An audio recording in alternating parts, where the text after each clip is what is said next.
Hello everyone, मैं शुभम एक बार फिर से आपका स्वागत करता हूं आपके अपने प्लेटफॉर्म सीएलसी 5 पर। उम्मीद करता हूं कि आप लोग ठीक होंगे। जैसा कि आपको पीछे क्लियर हो रहा होगा, जो आज का हमारा टॉपिक है, जो वीडियो है, भारतीय संविधान के महत्वपूर्ण अनुच्छेद। मतलब हम आज पढ़ने वाले हैं जो आपके संविधान में जो मेन मेन आर्टिकल्स है, जहां से क्वेश्चन पूछे जा सकते हैं किसी भी कॉम्पिटेटिव एग्जाम में, चाहे आप यूपीएसआई की तैयारी करो, चाहे एसएससी की तैयारी करो, या कोई भी वनडे एग्जाम का तैयारी हो। ठीक है, अब इसमें हम पढ़ने क्या वाले हैं, इसमें मैं आपको एमसीक्यूज कराऊंगा, साथ में इसकी थियरी भी बताऊंगा। और थियरी ऐसा होगा कि एक्सप्लेनेशन के साथ अच्छे से होगा। और यहां से पढ़ने के बाद शायद आपको फिर से आर्टिकल कभी नहीं भूलोगे। ठीक है, तो बिना देरी के आओ सबसे पहले स्टार्ट करते हैं पहले क्वेश्चन की तरफ। और क्वेश्चन का लेवल भी ऐसा नहीं होगा कि सिंपल सिंपल सा क्वेश्चन, ऐसा होगा कि आप देखोगे कहोगे कि हाँ सर, ये पीसीएस लेवल तक का क्वेश्चन को हम टच कर रहे हैं। ठीक है, चीज क्लियर है। अब पहले क्वेश्चन पे आते हैं। क्लास बाइलिंगुअल होने वाली है, ध्यान रखना। अनुच्छेद 12 के अनुसार राज्य शब्द में निम्नलिखित में से क्या शामिल है? क्वेश्चन समझ में आई? Under article 12 the term state includes which of the following. मतलब जो आर्टिकल 12 दे रखा है उसके अंतर्गत जो राज्य की परिभाषा दे रखी है। देखो, राज्य का जो परिभाषा है वो आर्टिकल 12 में दे रखा है, मतलब मूल अधिकार में आपके। ठीक है, अब आपसे यही पूछा जा रहा है उसमें क्या क्या टर्म दे रखे हुए हैं। तो मैं आपको डायरेक्ट आंसर से बताता हूं कि भैया उसमें जो जो आता है, सबसे पहले क्या आता है? भारत की सरकार आएगी राज्य के अंदर, संसद आएगी, संसद का मतलब लोकसभा राज्यसभा दोनों, राज्य विधानमंडल आएगी, और साथ में आएगी स्थानीय प्राधिकरण, मतलब ग्राम पंचायत हो गया या जो भी चीजें हैं। ठीक है, मतलब सारा का सारा जो चीज है सरकारी, जो भी चीज है, सारा का सारा का मतलब ही राज्य वर्ड है। राज्य का मतलब यह नहीं कि उत्तर प्रदेश इसको मानते नहीं। संविधान का जो राज्य वर्ड उल्लेखित किया गया है, उस उल्लेखित का मतलब यह है कि वहां पे भारत की सरकार आ जाएगी, संसद आ जाएगी, राज्य की विधानमंडल, जिसको विधान परिषद भी बोलते हैं, और विधानसभा, आपको दोनों मिलकर विधानमंडल बनता है, मतलब राज्य की जो संसद है। और अगर भारत की संसद की बात की जाए, इसमें लोकसभा आएगा, राज्यसभा आएगा, और साथ में स्थानीय प्राधिकरण। तो क्वेश्चन समझ में आया आर्टिकल 12 के अंतर्गत क्या क्या चीजें हैं? तो इसका जो ऑप्शन हमारा सही होने वाला है, ये ऑप्शन हमारा सी नंबर का सही हो जाएगा। तो ठीक है, ये सी क्लियर है, ये चीज अच्छे से। अगर ये चीज क्लियर है तो आ जाओ अगले क्वेश्चन की तरफ। अगला क्वेश्चन क्या कह रहे हैं आपसे? कौन सा अनुच्छेद मौलिक अधिकार के विपरीत कानूनों को शून्य घोषित करता है? ध्यान से समझना, ये क्वेश्चन बहुत इंपॉर्टेंट है और आपसे हमेशा पूछा जाता है। यहीं से कॉन्सेप्ट निकल के आया है न्यायिक समीक्षा का। और न्यायिक समीक्षा किस आर्टिकल में अभी आपको बता रहा हूं, पहले फिर से समझो क्वेश्चन क्या कर रहा है। कि भैया कोई एक ऐसा कानून पारित हुआ जो मौलिक अधिकार का हनन कर रहा है, शून्य उसको कर रहा है, या उसके अधिकार को कम कर रहा है। तो ऐसे में कौन सा आर्टिकल काम करता है, और जितना जो विधि बनाई गई है वो विधि जीरो हो जाती है। तो ऐसे में जो आर्टिकल काम करता है वो आर्टिकल 13 काम करता है बच्चों। तो हमारा जो आंसर होने वाला है वो ऑप्शन बी हो जाएगा। ऑप्शन बी में ही कहा गया है, आर्टिकल 13 में यह बात कहा गया है कि कोई भी ऐसा राइट्स, कोई भी ऐसा कानून विधि जो मौलिक अधिकार को कम या फिर इसको शून्य करने की घोषित करेगा, या असंगत होगा मौलिक अधिकार से, उस कानून को शून्य घोषित कर दिया जाएगा। यही आर्टिकल आपका कहता है 13। तो हमारा जो सही आंसर होने वाला है ऑप्शन बी हो जाएगा। और अगर आपको पता होगा जो आर्टिकल 19 है उसके अंतर्गत क्या आता है, स्वतंत्रता का अधिकार जो 6 प्रकार का है, कहीं आने जाने की, बोलने की, अभिव्यक्ति की, संघ बनाने की, बसने की, ठीक है, रोजगार की, तो सारी चीजें हैं। इसके बाद आर्टिकल 32 आपको अच्छे से पता है, आर्टिकल 32 में रिट है 5 प्रकार के। ये भी हमारा ऑप्शन गलत हो जाता, अगर ऑप्शन से करते तो भी हम यहां कर सकते थे क्वेश्चन। अब ऑप्शन डी पे आते हैं। ऑप्शन डी में आर्टिकल 21 दे रखा हुआ है। आर्टिकल 21 में आपको पता है राइट टू लाइफ है। ठीक है, किसी के जो जान, मतलब विधि द्वारा स्थापित प्रक्रिया द्वारा ही उसके जीवन से उनका जो अधिकार है वो छीना जाएगा, विधि द्वारा स्थापित प्रक्रिया से। अब विधि द्वारा स्थापित प्रक्रिया क्या होती है? विधि द्वारा स्थापित प्रक्रिया का मतलब यह है, जैसे कोई कानून बन गया है, कानून में जैसे आप सपोज करो किसी को डायरेक्ट फांसी नहीं दी जाएगी। सबसे पहले अगर उसने क्राइम किया उस पर एफआईआर होगा। एफआईआर होने के बाद क्या होगा? प्रक्रिया चलेगी, कोर्ट में जाएगा, मजिस्ट्रेट के सामने जो प्रस्तुत किया जाएगा, फिर जज अगर बोलेगा कि ये गिल्टी पाया गया है, वहां से सिद्ध होता है कि भैया हाँ इसको फांसी की सजा दी गई है, तो इस प्रक्रिया के अनुसार ही उससे उसके जीवन को छीना जाएगा। यही है विधि द्वारा स्थापित प्रक्रिया। ठीक है, जो आर्टिकल 21 में है, ये बहुत बड़ा कीवर्ड्स है। ठीक है, ये ध्यान रखना। लेकिन यहां पे अगर बात आएगी, इस क्वेश्चन का जो आंसर है वो आंसर बी होने वाला है। ठीक है, ये चीज क्लियर है। अब अगले क्वेश्चन पे आ जाओ। आपका अगला क्वेश्चन क्या कह रहा है ये समझो। अनुच्छेद 15 किन आधारों पर भेदभाव को निषिद्ध करता है? मतलब यह कहता है कि भैया आर्टिकल 15 क्या कहता है और आर्टिकल 16 क्या कहता है, दोनों में बहुत जमीन आसमान का फर्क है। जो आर्टिकल 15 है और आर्टिकल जो 16 है, अगर मैं 16 की बात करूं, 16 में रोजगार के अवसर की बात कही है कि अवसर की समानता होगी, राज्य आपके साथ इन आधार पर भेदभाव नहीं करेगा। और यहां पे कह रहा है कि भैया कोई भी पब्लिक चीज यूज करने से आपको नहीं रोकेगा, वो कहता है आर्टिकल 15। तो आर्टिकल 15 16 में एक ही अंतर है कि 16 में रोजगार की बात होगी, यहां पे आपसे राज्य सरकार आपके साथ इस आधार पे भेदभाव नहीं करेगा। वो आधार क्या है? जन्म है, निवास स्थान है, मूल स्थान है, ठीक है, लिंग हो गया, इसके बाद नस्ल हो गया, जाति हो गया, जन्म स्थान हो गया। ये सारे के सारे जो की टर्म है 5 प्रकार का ए में है, मतलब आर्टिकल 15 में 5 प्रकार के हैं विभेद, और आर्टिकल जो 16 में है वो 6 प्रकार का है, ठीक है। तो ये चीज ध्यान रखना। हमारा जो ऑप्शन है यहाँ पे सही होने वाला है, ऑप्शन ए सही हो जाएगा कि भैया जो राज्य है वो आपको पब्लिक चीज यूज करने से धर्म, नस्ल, जाति, लिंग, जन्म स्थान के आधार पे तो नहीं भेदभाव करेगा। कोई और रीजन हो सकता है पर यह रीजन नहीं देगा। That's clear. अब आगे चलूं। अब आ जाओ अगले क्वेश्चन की तरफ। अगला क्वेश्चन क्या कह रहा है, ध्यान से समझो। ये क्वेश्चन आपसे हमेशा पूछा जाता है। ये पूछा जा रहा है कि आर्टिकल 50 जो है क्या कहता है। आर्टिकल 50 के बारे में ऐसा समझो, ये आर्टिकल 50 है, आर्टिकल 50 राज्य के नीति निर्देशक तत्व में है, मतलब किसमें, भाग 4 में। तो आर्टिकल जो 50 है, ये 50 है भाग 4 में, और भाग 4 है आर्टिकल 56 से लेके 51 तक। और जो आर्टिकल 50 है, आर्टिकल 50 में देखने को मिलता है power of separation. Power of separation का मतलब होता है कि शक्तियों का पृथक्करण का जो सिद्धांत है ये कहां पे मिलता है, ये आर्टिकल 50 में मिलेगा। और जो मिलेगा उसमें होगा कार्यपालिका और न्यायपालिका का अलगाव, जिस दोनों के बीच में अलगाव की स्थिति, ठीक है, जिससे इनका दोनों के आपस में मतभेद ना हो। उनका कार्यक्षेत्र ये है, तुम्हारा कार्यक्षेत्र ये है, ठीक है। तो ये बातें वहां पे कही गई है। तो हमारा जो ऑप्शन होगा, ऑप्शन बी वाला सही हो जाएगा, ठीक है। ये चीज क्लियर है खूब अच्छे से।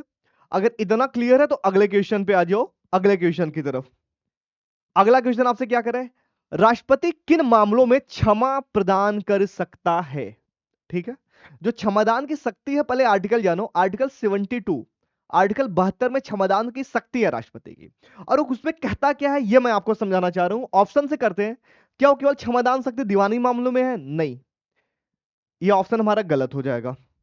इसके बाद ऑप्शन है, क्या केवल एक सिविल मामलों में है, मतलब एक महिलाओं से संबंधित जो मामले होते हैं, जो अपराध वाले मामले हैं, केवल उसमें है? ऐसा भी नहीं है। तो ऑप्शन डी तो होगा नहीं। ऑप्शन बी की तरफ चलते हैं कि जो राष्ट्रपति की क्षमादान की शक्ति है वो सैन्य, कोर्ट मार्शल और मृत्युदंड सबके मामले में है। वो चाहे तो फांसी को भी माफ कर सकता है, चाहे तो फांसी को भी वो भैया उम्र कैद में बदल सकता है, या उम्र कैद को 7 साल की सजा में। That's clear. तो हमारा जो ऑप्शन सही होगा, ऑप्शन बी हो जाएगा। और अगर आपसे यह पूछा जाए किस भाग में है ये, तो आप भाग 5 बताओगे। और आपसे अगर यह पूछा जाए किस आर्टिकल में राष्ट्रपति की क्षमादान शक्ति है, आप 72 बताओगे। इतनी चीज खूब अच्छे से क्लियर है, कोई डाउट तो नहीं है। अगर कोई नहीं डाउट है तो अगले क्वेश्चन पे आ जाओ। अब देखो आपका अगला प्रश्न क्या कहता है। अगला प्रश्न आपसे यह कहता है कि जो आर्टिकल 74 है उसके अनुसार राष्ट्रपति किसकी सलाह मानने के लिए बाध्य है, ठीक है। देखो राष्ट्रपति जो होता है ना, कोई भी कार्य करता है तो सलाह लेके करता है। उसके स्व के विवेकी शक्ति कुछ ही मामले में और बहुत सीमित है उसकी विवेकी शक्तियां। तो आर्टिकल जो 74 यही कहता है कि जो मंत्रि परिषद की सलाह के बिना वो कोई काम नहीं करेगा। मतलब प्रधानमंत्री और उसकी मंत्रि परिषद से वो सलाह लेगा, उसके बाद ही कोई वो डिसीजन लेगा। ये क्लियर है खूब अच्छे से बात। और ये आर्टिकल आपका कहता है 74 में। तो हमारा जो इसका ऑप्शन सही होने वाला है वो ऑप्शन बी आपका सही हो जाएगा, ठीक है। तो अब आ जाओ अगले क्वेश्चन की तरफ। अगला क्वेश्चन क्या कहता है। अगला क्वेश्चन बहुत खास है, और ये क्वेश्चन इतना सरल है कि यार मतलब मैं क्या बोलूं, ये क्वेश्चन बार बार आ जाता है, फिर भी आपको जानना चाहिए क्योंकि एग्जाम में क्वेश्चन जरूर पूछा जाता है, ठीक है। ये क्वेश्चन आपसे कह रहा है कि कौन सा ऐसा आर्टिकल जो मनी बिल के बारे में परिभाषित करता है। मनी बिल, मनी बिल खास क्यों है। मनी बिल के बारे में मैं आपको 2-3 चीज बताता हूं। सबसे पहले बात ये जानो, मनी बिल जो आता है आर्टिकल 110 में आता है, आर्टिकल 110 में आएगा, ठीक है, मनी बिल। अगर मैं मनी बिल के बारे में बात करूं, कौन ये डिसाइड करता है कि मनी बिल है या सामान्य बिल है, तो ये डिसाइड करने का राइट है लोकसभा स्पीकर के पास। लोकसभा स्पीकर, ठीक है, तो ये चीज क्लियर है। और एक चीज और जानो, मनी बिल सबसे पहले अगर आपको पेश करना होगा ओनली फर्स्ट टाइम, आपको लोकसभा में ही पेश करना पड़ेगा, राज्यसभा में नहीं। सबसे पहले लोकसभा में आपको पेश करना होगा। ये चीज खूब अच्छे से क्लियर है। अगर ये चीज खूब अच्छे से क्लियर है तो इसका ऑप्शन देख लो। हमारा जो ऑप्शन होगा ऑप्शन बी सही हो जाएगा। अगर आप लोग को फिर भी लगता है कोई डाउट है किसी भी क्वेश्चन को लेकर के, आप कमेंट में पूछ सकते हो, या जैसा कि आपको पता है मेरा टेलीग्राम का चैनल है, वहां पर भी आप आके डायरेक्ट क्वेश्चन कर सकते हो एज ए मैसेज करके। ठीक है, तो ये चीजें क्लियर है, अच्छे से देख लो मैंने क्या बोला इसके बारे में, मनी बिल के बारे में। आर्टिकल 110 के अंतर्गत आता है, इसको सबसे पहले लोकसभा में पेश किया जाता है। मतलब ये कौन डिसाइड करता है, जो मनी बिल है, ये मनी बिल है या सामान्य एक बिल है, तो इसको डिसाइड करने का जो राइट्स है वो अपने पास लोकसभा स्पीकर के पास है। ठीक है, तो अगले क्वेश्चन पे आ जाओ। अब ये क्वेश्चन पढ़ो ध्यान से, बहुत खास क्वेश्चन है। क्वेश्चन आपसे कह रहा है यदि संसद अनुमोदन नहीं देती तो राष्ट्रपति द्वारा जारी अध्यादेश कितने समय तक वैध रह सकता है या रहता है। ठीक है, तो क्वेश्चन मीनिंग समझ आया कि सपोज करो जो सदन थी वो सत्र में नहीं थी, राष्ट्रपति ने ऐसे समय में एक कानून पारित कर दिया जिसको अध्यादेश बोलते हैं, और राष्ट्रपति के जो अध्यादेश की शक्ति है वो आर्टिकल 1, 2, 3 है, और अगर ये राज्यपाल देगा तो राज्यपाल के लिए आर्टिकल 213 काम करता है। ये चीज क्लियर है, पहले अध्यादेश के बारे में जान लो, फिर इसके आगे मैं आपको टर्म समझाता हूं। ठीक है, अध्यादेश की जो शक्ति है वो आर्टिकल 1, 2 और 3 है। ठीक है, ठीक है। अब अगले बात पे आ जाओ, जो मेन बात है, ये कह रहा है कि सपोज करो कि भैया इसने कानून बना दिया, अध्यादेश जारी होने के बाद जो संसद ने भैया उसको नहीं पारित किया, उसको नहीं माना, तो बिल कितने समय के बाद ये कानून जो है ये खत्म हो जाएगा। यही बात आपसे कह रहा है। ऑप्शन क्या कह रहा है भैया, वो 3 महीने तक रहता है, या फिर जब पार्लियामेंट असेंबली में आई उसके 6 हफ्ते बाद खत्म होगा, या फिर 6 महीने तक, और या फिर होता है अगले सत्र तक। कई लोग के मन में यह रहा होगा भैया 6 महीने तक रहता है, कई लोग ये कह रहे होंगे नहीं सर अगले सत्र तक रहता है, लेकिन इसका रियल जो आंसर होने वाला है वो आंसर है आपका 6 वीक। हाँ, आपने सही सुना, 6 वीक के बाद ये खत्म हो जाएगा। सत्र हुआ और वहां पे अगर कानून पारित नहीं हुआ, जो उसने अध्यादेश जारी कर रखा था, वो खत्म हो जाएगा 6 हफ्ते बाद। तुम्हारा जो ऑप्शन होने वाला है ये ऑप्शन बी हो जाएगा। ठीक है, कोई डाउट तो नहीं है। आई होप आपको ये चीज समझ आ रही होगी कि मैं आपको बताना क्या चाह रहा हूं। अब ये अगले क्वेश्चन पे आ जाओ। ये सुप्रीम कोर्ट के बारे में मैंने आपको अभी कुछ देर पहले, मतलब पहले वीडियो में पढ़ा चुका हूं इसके बारे में, और फिर से यही क्वेश्चन पूछा जा रहा है, थोड़ा सा अलग वे है।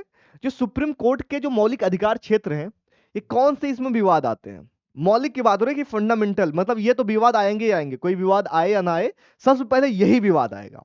तो ऑप्शन से करते हैं कि दो या अधिक राज्यों के बीच, या फिर केंद्र और एक अधिक से राज्यों के बीच विवाद की बात आती है। ठीक है, यहाँ पे विवाद हो रहा है, या फिर उच्च न्यायालय के बीच।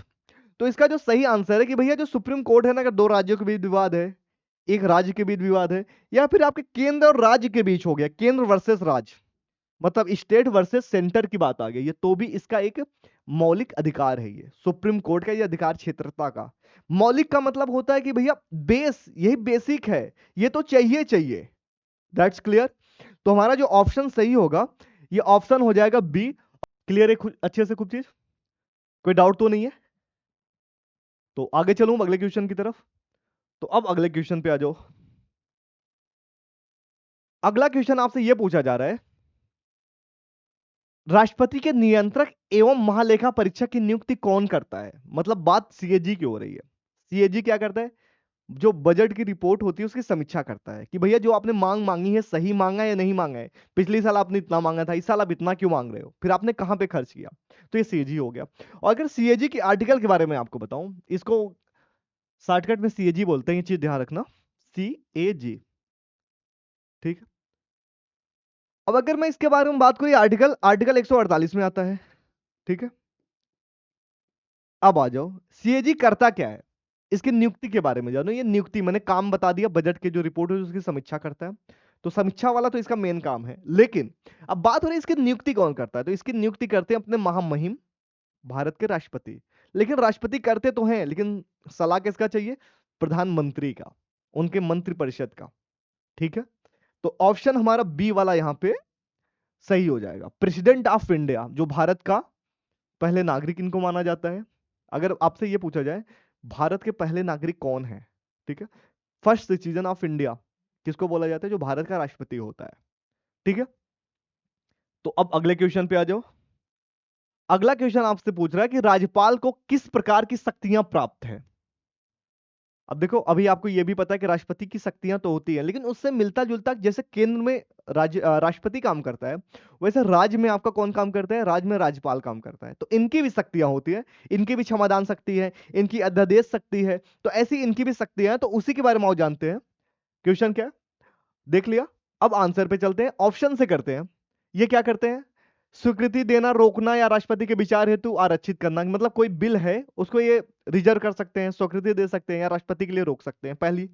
दूसरा, केवल ये स्वीकृति दे सकते हैं, केवल राष्ट्रपति हेतु आरक्षित कर सकते हैं। मतलब ये कहना चाह रहे हैं कि भैया केवल राष्ट्रपति के लिए रिजर्व कर सकते हैं, ये स्वीकृति नहीं दे सकते हैं या फिर इनके हाथ में राइट नहीं होता। बिल्कुल ये गलत बात है, ऑप्शन डी होगा नहीं। और केवल ये राष्ट्रपति के लिए नहीं रोक सकते हैं और खुद ये नहीं स्वीकृति दे सकते हैं, दे तो सकते हैं पर इनका मेन राइट की बात हो रही है कि क्या क्या चीजें हैं। तो इनमें ये स्वीकृति भी दे सकते हैं, रोक भी सकते हैं राष्ट्रपति के लिए। तो हमारा जो सही ऑप्शन होने वाला है ऑप्शन ए हो जाएगा। अब आपके मन में ये आ रहा होगा कि ये कौन सा ऐसा आर्टिकल है, इसके पीछे आर्टिकल कौन सा काम करता है। ठीक है, ये पहले ये देख लो।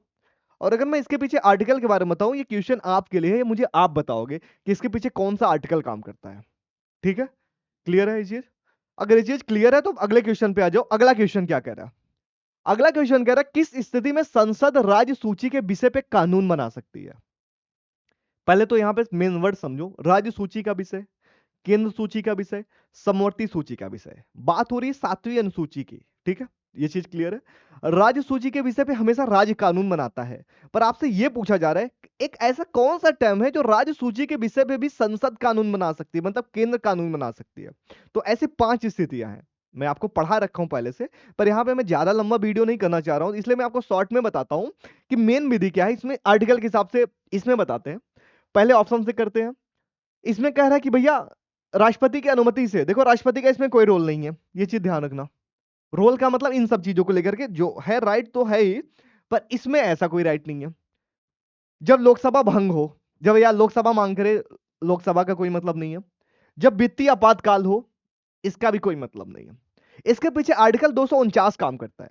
आर्टिकल 249 ये कहता है जब 2 या 2 से अधिक राज्य ये बोले कि ये जो विषय है ना भाई, ये विषय लोक महत्व का है, ये राष्ट्रीय एकता की बात है, राष्ट्रीय महत्व का विषय है, ऐसे विषय पे कानून कौन बनाएगा? संसद बनाएगा। लेकिन ये ध्यान रखना, ये जो विषय का जो कानून बना है ना, केवल जिस राज्यों ने मांग की उन्हीं राज्य में लागू होगा, ऐसा नहीं कि सबके राज्य में लागू हो गया। ठीक है, तो आर्टिकल इसके पीछे 249 काम करता है। तो हमारा जो सही ऑप्शन होगा ऑप्शन बी सही हो जाएगा। कंफ्यूज मत होना इस चीज को लेकर के। तो अब अगले क्वेश्चन पे आ जाओ। अगला क्वेश्चन आपसे क्या कह रहा है? ठीक है, अगला क्वेश्चन आपसे यह कह रहा है नई अखिल भारतीय सेवाएं किस अनुच्छेद के अंतर्गत बनाई जा सकती हैं। देखो यहां पे बात हो रही है ऑल इंडिया सर्विस के, AIS जिसको बोलते हैं, ऑल इंडिया सर्विस, AIS। ठीक है, और ये बनाया जाता है आर्टिकल 312 के अंतर्गत। मुझे नहीं लगता इसमें ज्यादा एक्सप्लेन करने की नीड है। ठीक है, आर्टिकल 312 के अंतर्गत ये चीजें बनाई जाती हैं। अब अगले क्वेश्चन पे आ जाओ। ये क्वेश्चन बहुत सिंपल सा है, पर मुझे लगता है कि ये क्वेश्चन का फॉर्मेट आप लोग को जाना चाहिए, इसलिए मैंने क्वेश्चन को फॉर्मेट में डाल दिया। क्वेश्चन क्या कह रहा है? निर्वाचन की देखरेख, निर्देशन और नियंत्रण की शक्ति किसे प्राप्त है? जो अपने यहां इलेक्शन होते हैं उसकी देखरेख कौन करता है, या फिर उसका निर्देशन डायरेक्ट कौन करता है, या फिर बात किया जाए नियंत्रण, कंट्रोल कौन करता है? ये जो पावर है किसको प्राप्त है? अब आपके मन में आ रहा है यार निर्वाचन की बात होगी राष्ट्रपति के पास होगा, सुप्रीम कोर्ट के पास होगा, या फिर आपका संसद के पास होगा। लेकिन ऐसी कोई बात नहीं है। निर्वाचन मंडल का मतलब यह है जो यहां पर निर्वाचन की बात हो रही है, इसके लिए निर्वाचन आयोग बनाया गया है, और जो निर्वाचन आयोग है आर्टिकल 324 इसके पीछे काम करता है। तो इसका जो सही आंसर हो जाएगा हमारा बी वाला सही हो जाएगा। ठीक है, और अगर आर्टिकल की बात किया जाए, आर्टिकल 324 काम करता है, 324। ठीक है, क्लियर ये चीज अच्छे से? अब अगले क्वेश्चन पे आ जाओ। भारत के संविधान में किन प्रावधानों में संशोधन राज्यों की आधी संख्या की स्वीकृति से ही किया जा सकता है? आपको अच्छे से पता है जो संशोधन की प्रक्रिया है ये भारतीय संविधान के अनुच्छेद 68 में दिया गया है। और मैंने आपको बता रखा है कि कई प्रकार के होते हैं, एक तो सामान्य बहुमत से हो गया, एक विशेष बहुमत से होता है। और विशेष बहुमत में दो प्रकार का, एक ऐसा कि भैया हाँ विशेष 2/3 मेजोरिटी चाहिए, बस बात खत्म, जो उपस्थित हो रखे हैं टोटल स्ट्रेंथ की। लेकिन एक आता है कि आधे से अधिक राज्य भी उसमें चाहिए होते हैं स्वीकृति के लिए, जैसे जीएसटी वाला हुआ। तो वही कह रहा है कौन कौन से ऐसे मुद्दे हैं जिसपे हो सकता है। सोचो सबसे बड़ा मुद्दा क्या हो सकता है जिसमें संशोधन की नीड पड़े। संघीय मामला होगा, कोई संघ से संबंधित कोई संघीय ढांचा को चेंज करने की बात आएगी, ठीक है, उसमें ये मुद्दा होगा। तो सिंपल सी बात है, ये चीज कॉमन सेंस वाली बात है, मुझे नहीं लगता है कि इतना ज्यादा मतलब इसमें एक्सप्लेन करने की नीड है, क्योंकि आप लोग खुद बच्चों समझदार हो इस चीज को लेकर के। जहां पे पावर ऑफ सेपरेशन, संघीय मामला हो, कोई बहुत बड़ा मुद्दा हो जिसपे चेंज करने की बात कही गई हो संविधान में, उसके लिए चीजें की जाती है। ठीक है, क्लियर है खूब अच्छे से। तो ये क्वेश्चन समझ में आ रहा है ना। अगले क्वेश्चन पे आ जाओ। अगला क्वेश्चन आपसे कह रहा है मौलिक कर्तव्यों को संविधान में किस संशोधन द्वारा ऐड किया गया। देखो मौलिक कर्तव्य मैंने आपको बता रखा है, तो इंपॉर्टेंट आर्टिकल इसके बारे में आपको पता है कि जो 51 है आर्टिकल, आर्टिकल 51 कक है, ये मौलिक कर्तव्य है। और इसको जोड़ा कब गया था, 42 अमेंडमेंट से, 42 अमेंडमेंट से 1976 में स्वर्ण सिंह समिति जो थी उनकी सिफारिश के अनुसार। तो हमारा जो इसका आर्टिकल ऑप्शन सही हो जाएगा, ऑप्शन बी सही हो जाएगा। मुझे नहीं लगता कि इसमें ज्यादा बताने की नीड है, क्योंकि टाइम ऑफ वेस्ट है, मैंने कई बार इसके बारे में बता रखा है। ठीक है, अब अगले क्वेश्चन पे आ जाओ। अब ये क्वेश्चन देखो, शहरी स्थानीय शासन संविधान के किस भाग में आता है। देखो बात है 73 एंड 74 अमेंडमेंट की। क्या बात हो रही है, 73 एंड 74, थर्ड फोर्थ, ये अमेंडमेंट हुआ 1992 और 93 के आसपास। ठीक है, तो ऐसे समय में ये संविधान संशोधन हुआ था। और ऐसे समय में दो चीजें समझ के आई थी, निकल कर वहां पे आई थी। एक पंचायती राज व्यवस्था का गठन किया गया था, शहर के लिए अलग किया गया था, ग्राम के लिए अलग किया गया था। तो जो शहर की बात आई थी, शहर के लिए किया गया था भाग 9 का ए। तुम्हारा जो सही ऑप्शन होने वाला है ऑप्शन बी सही हो जाएगा। ठीक है, तो मुझे नहीं लगता कि इसमें भी ज्यादा बताने की नीड है, फिर भी आप लोग को जानना चाहिए, क्योंकि ये बातें मैं कई बार आप लोग को बता चुका हूं, और मुझे नहीं लगता कि बार बार बताने की नीड है। अब यहाँ पे वित्त आयोग का सवाल है। आ, पूछा है वित्त आयोग कितनी अवधि पर गठित किया जाता है। जो वित्त आयोग है, आपको पता है वित्त आयोग आर्टिकल 280 के अंतर्गत आता है, आर्टिकल आएगा 280 के अंतर्गत। और इसको राष्ट्रपति ही नियुक्त मतलब गठन करेगा बाई प्रेसिडेंट, बाई प्रेसिडेंट। कब, हर 5 साल पे।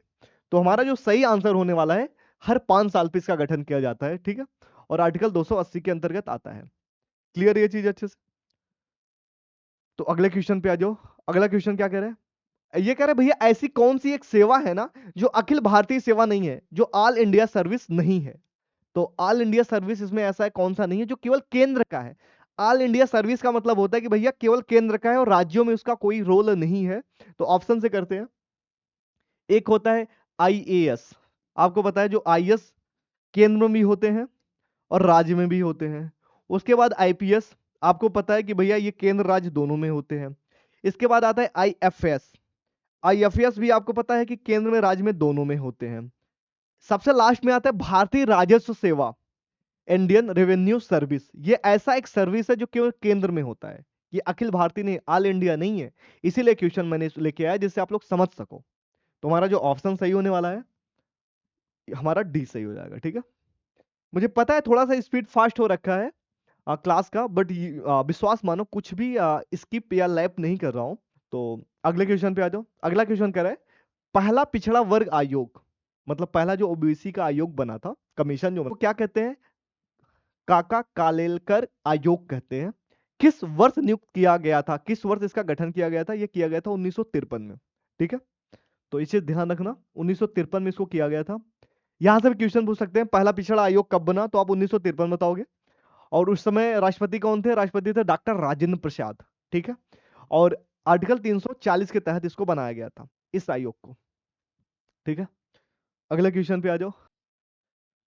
अब अगला क्वेश्चन देखो बहुत खास होने वाला है। क्वेश्चन खास इसलिए है, इसमें पूछ रहा है कि जो एसटी है और एससी है, इनका जो आयोग था किस वर्ष अलग किया गया। पहले ये दोनों एक में थे, एसटी एससी दोनों के लिए एक आयोग था, बाद में इनका अलग किया गया कि एसटी को एससी से भैया इनके लिए अलग अलग एक कमीशन बनाया जाए। ये कब हुआ, क्या क्या हुआ, मैं आपको इसके बारे में ब्रीफ जानकारी दे रहा हूं कि 89th नंबर का संविधान संशोधन हुआ जिसको बोलते हैं कॉन्स्टिट्यूशनल अमेंडमेंट, और ये हुआ था आपका 2003 में। ठीक है, यहीं से आपके दो ब्रांच निकले, एसटी के लिए अलग, एससी के लिए अलग। पर इसको जो लागू किया गया था, ये लागू 2004 में हुआ, लागू, अप्लाई। ठीक है, तो 2004 में इसको अप्लाई किया गया। तो हमारा जो आंसर देखो 2004 कहीं नहीं दे रखा, क्योंकि कमीशन की बात हो रही है। जो संशोधन कब हुआ था, संशोधन 2003 में हुआ था, 89th नंबर का था। ठीक है, तो हमारा जो सही आंसर हो जाएगा ये ऑप्शन सी वाला सही हो जाएगा। ठीक है, ये चीज खूब अच्छे से क्लियर है। अगर ये चीज क्लियर है तो अगले क्वेश्चन पे आ जाओ। अगला क्वेश्चन आपसे क्या कर रहा है, अगला क्वेश्चन कह रहा है वित्तीय आपातकाल के संबंध में कौन सा कथन सही है। एक स्टेटमेंट दे रखा हुआ है, चार स्टेटमेंट है हमारे पास, और बात हो रही वित्तीय आपातकाल की। देखो, वित्तीय आपातकाल हो चाहे राष्ट्रीय आपातकाल हो, चाहे आपका हो राष्ट्रपति शासन, तीनों तीन प्रकार के आपातकाल होते हैं, आपको पता है, क्रमशः आर्टिकल 352, 356, 360 में। यहां पे बात 360 की हो रही है, आर्टिकल 360 के अंतर्गत की यहां पे बात हो रही है। और अगर 360 के अंतर्गत की बात हो रही है, इसके संबंध में क्या चीज है, ये भारत में कभी लागू नहीं किया गया। देखो, पहले ही ऑप्शन हमने पढ़ लिया, हमारा पहला ही सही हो जाएगा कि आज तक कभी भी अपने यहाँ क्या नहीं हुआ है, वित्तीय आपातकाल नहीं लागू किया गया है, आज तक नहीं हुआ है।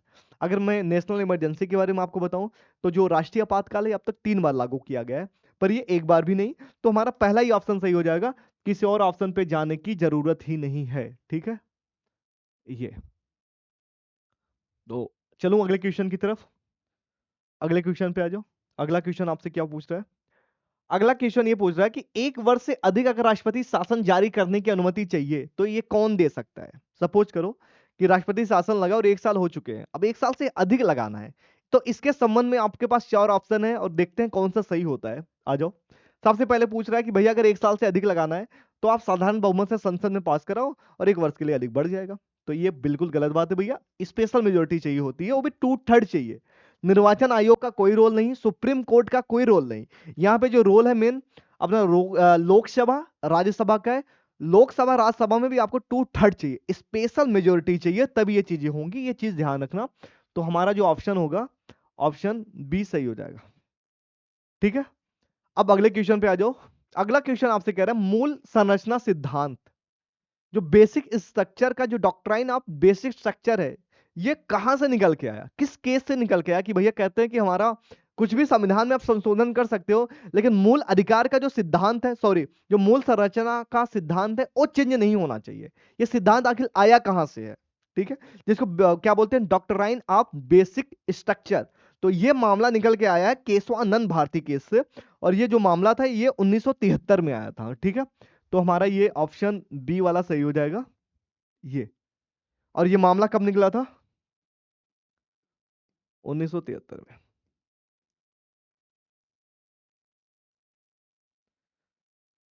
ठीक है, ये चीज खूब अच्छे से क्लियर है। अगर ये चीज क्लियर है तो अगले क्वेश्चन पे आ जाओ। अगला क्वेश्चन आपसे क्या कह रहा है, अगला क्वेश्चन ये कह रहा है कौन सा ऐसा एक काम है, ऐसा कौन सा एक लॉ है जो अध्यादेश के माध्यम से नहीं किया जा सकता है। मतलब अध्यादेश के माध्यम से कोई भी कानून बनाया जा सकता है, पर ऐसा एक कौन सा कानून का टाइप है जो नहीं बनाया जा सकता है। बस आपसे यही क्वेश्चन पूछा जा रहा है। तो साथियों ध्यान देना, ऑप्शन से करते हैं कि नए अपराध पे कोई कानून बनाना हो तो भैया बनाया जा सकता है, ये तो ऑप्शन होगा नहीं। कर लगाना हो, यह भी किया जा सकता है। किसी भी अधिनियम पे कुछ भी करना हो कि उसको निरस्त करना हो, यह भी किया जा सकता है। लेकिन अगर संविधान संशोधन की बात आएगी, संविधान संशोधन अध्यादेश के द्वारा नहीं चेंज किया जा सकता। आर्टिकल 368 पे अध्यादेश लागू नहीं होता है। मतलब जो आपका आर्टिकल 123 है, 1 2 3, ये कभी भी ओवरराइड आर्टिकल 368 को नहीं कर सकती है। संविधान में संशोधन, ठीक है, नए कानून बना सकते हो, आप कर लगा सकते हो, ये चीजें कर सकते हो, कोई पुराना कानून है उसको निरस्त कर सकते हो, पर संविधान में संशोधन नहीं कर सकते हो अध्यादेश के द्वारा। ठीक है, ये चीज खूब अच्छे से क्लियर है। क्लियर है तो अगले क्वेश्चन पे आ जाओ। अब अगला क्वेश्चन क्या कर रहा है आपसे, अगला क्वेश्चन कह रहा है जो वित्त आयोग है, मैंने आपको अभी कुछ देर पहले बताया वित्त आयोग के बारे में, इसका गठन हर 5 वर्ष पे किया जाता है। किसके अंतर्गत आता है, 380, sorry, I am sorry, article 280 के अंतर्गत आता है। ठीक है, ये तो मैंने आपको बताया। अब क्वेश्चन क्या कर रहा है, वित्त आयोग किन के बीच राजस्व के वितरण की सिफारिश करती है। मतलब जो वित्त आयोग के मेन काम है करों का वितरण, ये कर का वितरण करवाती है। पर किन के बीच? तो आप ऐसे इसका आंसर सुन लो, राज्य और केंद्र के बीच ये करों का वितरण करवाती है। ठीक है, सबसे मेन काम ये करों का वितरण, करों की सिफारिश करना वितरण का। तो हमारा जो आंसर होगा ये हो जाएगा ए वाला। तो मुझे नहीं लगता इसमें और ज्यादा एक्सप्लेन करने की नीड है। अब अगले क्वेश्चन पे आ जाओ। अब पूछ रहा संसद के अधिकार क्षेत्र के बारे में कि संसद किन क्षेत्रों पे कानून लागू कर सकती है, किन के लिए कानून बना सकती है। संसद की बात हो रही, तो संसद एक ऐसी है संस्था है, एक तरीके से मानो अपने यहां संसद हर किसी भी मुद्दे पे कानून बना सकती है। और संसद भारत के किसी एक क्षेत्र पे या संपूर्ण भारत पे कानून बना सकती है। तो ऐसा कुछ नहीं कि केवल यूटी पे बनाएगी, स्टेट पे बनाएगी या किसी एक क्षेत्र पे बनाएगी, ऐसी कोई बात नहीं है। ये कानून बनाएगी पूरे संपूर्ण भारत के क्षेत्र के लिए बनाएगी। जो राज्य का प्योर डिफिनेशन है कि राज्य के अंतर्गत क्या क्या चीजें आती हैं, जो भारत दैट इज इंडिया जो आर्टिकल 1 कहता है, जो आर्टिकल 1 के अंतर्गत जो जो चीजें आती हैं उसी के ऊपर ये कानून बना सकता है। ठीक है, तो हमारा ऑप्शन क्या हो जाएगा सही? ऑप्शन ए सही हो जाएगा ये। ठीक है, तो अगले क्वेश्चन पे आ जाओ। अब अगला क्वेश्चन देखो, अगला क्वेश्चन क्या कर रहा है, कोई कर तब तक नहीं लगाया या वसूला जा सकता है जब तक कि वह, क्या जब तक कि वह, आपसे यही पूछा जा रहा है।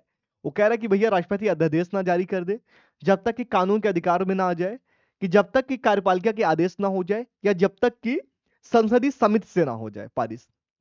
तो देखो यहां पे जो बात आती है कि आर्टिकल 265 काम करता है, आर्टिकल 265 यहां पे काम करता है। और आर्टिकल 265 यही कहता है कि भैया कोई कर तब तक वसूला या नहीं लगाया जा सकता है जब तक कि उसके ऊपर कोई कानून ना बना हो, कोई लॉ ना बनाया गया हो। क्लियर ये बात अच्छे से? तो हमारा जो सही आंसर होने वाला है ऑप्शन हो जाएगा, यस राइट, बी वाला हमारा सही हो जाएगा, ये वाला। ठीक है, खूब अच्छे से क्लियर ये बात। अब अगले क्वेश्चन पे आ जाओ। अब देखो अगला क्वेश्चन आपसे क्या करे, अगला क्वेश्चन कह रहा है कि अनुच्छेद 339 का जो ए है ये किससे संबंधित है। ऑप्शन क्या है, दिल्ली के लिए विशेष प्रावधान, चंडीगढ़ प्रशासन की बात हो रही है, या फिर जम्मू कश्मीर के लिए, या पुडुचेरी की बात हो रही है। तो देखो इसका जो सही आंसर होने वाला है, ये बात है 69 अमेंडमेंट की। ठीक है, 69 नंबर का अमेंडमेंट हुआ था, ये हुआ था 1991 में। और दिल्ली के लिए यह कहा गया था कि भैया यहां के लिए विधानसभा और विधान परिषद वगैरह का जैसा गठन, मतलब विधानसभा एक्चुअली मानो यहां पे। तो इसका जो सही आंसर होने वाला है वो ऑप्शन हमारा हो जाएगा दिल्ली के लिए, ऑप्शन ए। ठीक है, अगले क्वेश्चन पे आ जाओ। सर्वोच्च न्यायालय द्वारा घोषित विधि किस पर बाध्यकारी होगी। सपोज करो कि सर्वोच्च न्यायालय ने कोई कानून बना दिया, अब ये जो कानून बन गया किस पे बाध्यकारी है, किस पे लागू होगा, कौन कौन इसको मानेगा कौन कौन नहीं मानेगा, उसी के संबंध में ये प्रश्न है। और अगर इसके आंसर की बात किया जाए, ऑप्शन से करते हैं कि भैया केवल हाई कोर्ट में लागू होगा, नहीं नहीं, भारत के सभी न्यायालय पे लागू होगा, दूसरा ऑप्शन है। तीसरा है कि केवल राज्य विधानमंडल पे। चौथा कह रहा है कि राष्ट्रपति व संसद पर। तो भैया भैया हर जगह लागू होगा, भारत के सभी न्यायालय पे लागू होगा अगर कानून बना दिया है किसी ने, कुछ भी बात बोल दी है सुप्रीम कोर्ट ने। ठीक है, तो हमारा ऑप्शन हो जाएगा बी नंबर का सही। अब अगले क्वेश्चन पे आ जाओ। वैसे आर्टिकल 141 है, देख लेना। अब ये कह रहा है कि जो आपका सीएजी होता है, जो आर्टिकल 148 के अंतर्गत आता है, कितनी अवधि पर पद पर रहता है जो सीएजी का जो मेंबर होता है। ठीक है, वो कितने, मतलब उसका जो सीएजी इस समय वर्तमान में जो सीएजी है, आप कमेंट करके मुझे जरूर बताना, उन्हीं के बारे में ये बात हो रही है कि उनका जो कार्यकाल होता है कितने वर्ष का होता है। तो इसका बात होता है कि 6 वर्ष या तो हो, या फिर वो 65 वर्ष की आयु पूरे कर चुके, दोनों में जो पहले पूरा होगा वही उनका फाइनल डिसीजन होगा कि भैया उसी पे रिटायर हो जाएंगे। ठीक है, तो हमारा जो ऑप्शन सही हो जाएगा, ऑप्शन बी वाला हमारा सही हो जाएगा। ठीक है, पीडीएफ के लिए परेशान मत होना, क्लास एंड होने के बाद जब भी वीडियो अपलोड होगी आपको तुरंत उसके बाद इसका पीडीएफ मिल जाएगा टेलीग्राम चैनल पे। ठीक है, डिस्क्रिप्शन में लिंक होगा। अब अगला क्वेश्चन देखना, ये मैंने आपको पहले ही बता रखा हूं, ये क्वेश्चन आपके लिए छोड़ता हूं। न्यायिक पुनरावलोकन ये वर्ड है, इसका मीनिंग क्या है आप मुझे बताना, और ये किस आर्टिकल के अंतर्गत आता है। ठीक है, ये मुझे जरूर बताना। क्वेश्चन क्या कह रहा है मैं आपको समझा देता हूं एक बार। कह रहा है कि भारत के संविधान का कौन सा अनुच्छेद, चाहे सुप्रीम कोर्ट हो चाहे हाई कोर्ट हो, उसको ये अधिकार प्रदान करता है कि आप कोई भी कानून की समीक्षा कर सकते हो फिर से दोबारा कि किस तरीके से इसको बनाया गया है, क्या मौलिक अधिकार का हनन तो नहीं कर रहा, जीरो तो नहीं कर रहा है, ठीक है। तो ये आप मुझे बताओगे। अब अगला क्वेश्चन देखना, अगला क्वेश्चन भी बहुत खास है इसलिए मैं इसको लेके आया हुआ हूं। और अगला क्वेश्चन आपसे ये पूछा जा रहा है, 9वीं अनुसूची का संवैधानिक उद्देश्य क्या था, 9वीं अनुसूची क्यों बनाई गई थी। देखो बात है पहले संविधान संशोधन की जो 1951 में हुआ था। उसमें यही कहा गया था कि भैया 9वीं अनुसूची में जो भी विषय डाल दिया जाएगा उस पर क्या होगा, न्यायिक समीक्षा नहीं की जाएगी। तो यही बात है। तो इसका जो रियल आंसर होगा, कानूनों को न्यायिक पुनर्विलोकन से बचाना, वही न्यायिक समीक्षा की बात हो रही है। तो पहले संविधान संशोधन के अंतर्गत ये चीजें की गई थी। तो अगर ये 9वीं अनुसूची की बात आएगी तो आप क्या बताओगे, फर्स्ट अमेंडमेंट, जिसमें भूमि सुधार कानून भी उसमें डाल दिए गए थे। और ये हुआ था 1951 में, ठीक है। मैंने इसके बारे में ब्रीफ भी बता रखा हूँ, जो चीज मैंने आपको बताया बस यही था और कुछ भी नहीं था, कि न्यायिक समीक्षा से बचाना इनका मेन उद्देश्य था, कि कानून का न्यायिक समीक्षा ना हो सके, ठीक है। तो ये चीज समझ आई आपको अच्छे से। अब अगले क्वेश्चन पे आ जाओ। देखो कानून की नजर में हर कोई बराबर है, कानून की नजर में ना कोई बड़ा है ना कोई छोटा है, ठीक है। मतलब अगर आपने कोई अपराध किया है तो उसको सजा मिलेगी ही मिलेगी। ये आर्टिकल आपका कहता है 14 नंबर का। लेकिन आर्टिकल 14 के अंतर्गत एक अपवाद भी है कि भैया कुछ ऐसे भी व्यक्ति है जिनके ऊपर अपने पद तक जब तक हैं उनके ऊपर कोई कार्रवाई नहीं हो सकती, आपराधिक मामले। सिविल का तो छोड़ दो, आपराधिक के यहाँ पे बात हो रही है। सपोज करो कि किसी ने मर्डर कर दिया, चाहे राज्यपाल ने कर दिया हो चाहे राष्ट्रपति ने कर दे, अगर ये लोग मर्डर कर देते हैं तो उनके कार्यकाल के दौरान इनके ऊपर केस की कार्रवाई नहीं की जा सकती है। ये कब होगी, इनके कार्यकाल के खत्म होने के बाद। और आर्टिकल 14 का अपवाद आर्टिकल 361 है, तो उसी के बारे में कर रही है कि अगर क्या राष्ट्रपति के पद पर रहते हुए आपराधिक कार्रवाई हो सकती है, तो नहीं हो सकती है। और ये आर्टिकल क्या कहता है, आर्टिकल 361, ठीक है, क्लियर है। न्यायपालिकाओं को अधिकार कहां से प्राप्त होती है। जो न्यायपालिका है, एक होता है न्यायपालिका, एक होता है ग्राम पंचायत। मैंने आपको दो इसके बारे में कुछ देर पहले बता दिया।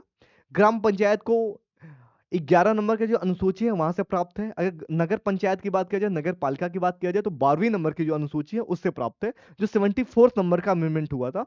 तो हमारा ऑप्शन सही हो जाएगा बी वाला, ठीक है। ये चीज मैं आपको बहुत पहले भी बता रखा हूं, इसलिए मैं इस पर ज्यादा टाइम वेस्ट नहीं कर रहा हूं। बस सिंपल सी बात ये समझो, 1992-93 में 73 नंबर का 74 नंबर का संविधान संशोधन हुआ। 73 का मतलब होगा 11 नंबर की अनुसूची, 74 का नंबर होगा 12 नंबर की अनुसूची, अगर 74 नंबर का संविधान संशोधन की बात होगी, ठीक है। अब अगर 73 की बात आएगी तो आप ग्राम पंचायत बताओगे, 74 बताओगे इस किसके लिए था, नगर पंचायत के लिए था, ठीक है। तो हमारा जो सही आंसर हो जाएगा, जो मैंने आपको बताया, बी वाला सही हो जाएगा, ठीक है।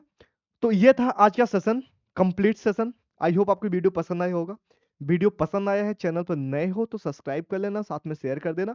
और साथ में पारस सर की रीजनिंग की क्लास है, उसको भी जैसे इस क्लास को प्यार दिखाते हो उसको भी प्यार दिखाना। और प्लीज आप लोग को रिक्वेस्ट है, जितना हो सके उतना ज्यादा इसको शेयर करो क्लास को, जिससे और लोगों के पास ये कंटेंट पहुंच पाए और उनका भी थोड़ा सा आसानी हो चीजों को समझने को लेकर के, ठीक है।